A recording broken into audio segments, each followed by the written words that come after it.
Majelis Pengadilan Tindak Pidana Korupsi kembali menggelar sidang lanjutan kasus mega korupsi tata niaga Komoditas Timah Bangka Belitung yang menjerat Harvey Muiz, suami artis Sandra Dewi, pada Rabu 18 Desember di Jakarta Pusat. Agenda sidang kali ini adalah pembacaan nota pembelaan atau pledoi dari terdakwa dan tim kuasa hukumnya. Dalam sidang tersebut, Harvey Muiz diberi kesempatan untuk menyampaikan pesan kepada keluarganya. Dengan suara bergetar, Harvey menyampaikan rasa terima kasih mendalam kepada istrinya Sandra Dewi yang menurutnya selalu tegar dan setia mendampingi selama proses hukum ini berlangsung. Tidak hanya itu, ia juga menegaskan kepada anak-anaknya bahwa dirinya bukan seorang koruptor.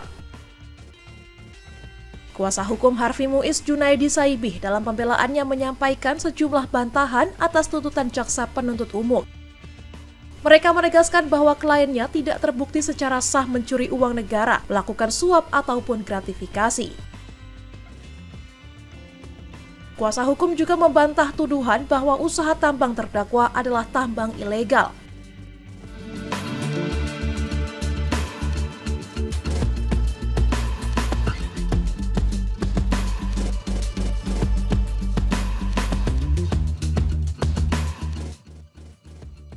BPKP itu tidak punya wewenang untuk melakukan perhitungan atas kerugian negara yang itu tidak terkait dengan APBN.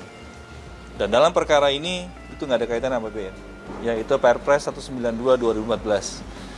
Di dalam melakukan perhitungan, BPKP harus melakukan konfirmasi, harus melakukan perbandingan, dan itu tidak pernah dilakukan. Selain itu, pihak kuasa hukum mempertanyakan perhitungan kerugian lingkungan yang disebut JPU mencapai 271 triliun rupiah. Menurut mereka, angka tersebut tidak memiliki dasar perhitungan yang jelas dan perlu ditinjau kembali.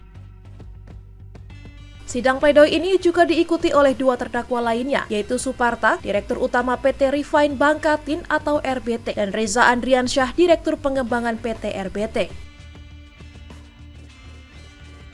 Rencananya, agenda persidangan akan dilanjutkan pada Kamis pukul 14 waktu Indonesia Barat di Pengadilan Tipikor Jakarta Pusat dengan pembacaan replik oleh jaksa penuntut umum sebagai respons terhadap pledoi yang disampaikan oleh para terdakwa dan kuasa hukum.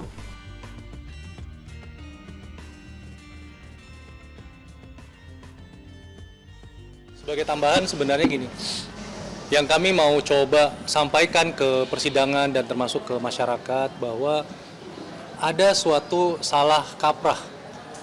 Ada suatu salah kaprah yang dilakukan oleh Kejaksaan Agung dalam menilai apakah ini penambangan ilegal apa tidak. Ya. Dari sejak awal Undang-Undang 4 2009 ini terbit, tidak pernah ada yang namanya suatu penambangan ilegal itu kalau penambangan itu dilakukan di wilayah izin yang pemegang izinnya sudah memberikan izin kepada masyarakat untuk menambang. Ini yang harus kita coba telaah baik-baik.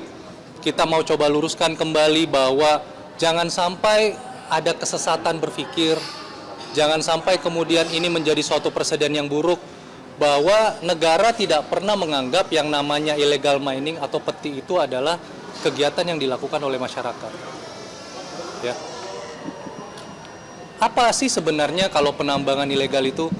Kalau kemudian hasilnya tidak dinikmati oleh negara, ini ada hasilnya, masyarakat sejahtera, negara menikmati keuntungan baik dalam bentuk royalti maupun dividen, baik itu diberikan oleh pemegang Upline maupun oleh PT Timah.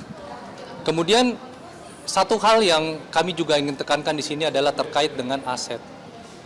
Ini juga menjadi concern kami, bahwa jangan sampai kemudian adanya presiden-presiden yang terus berjalan.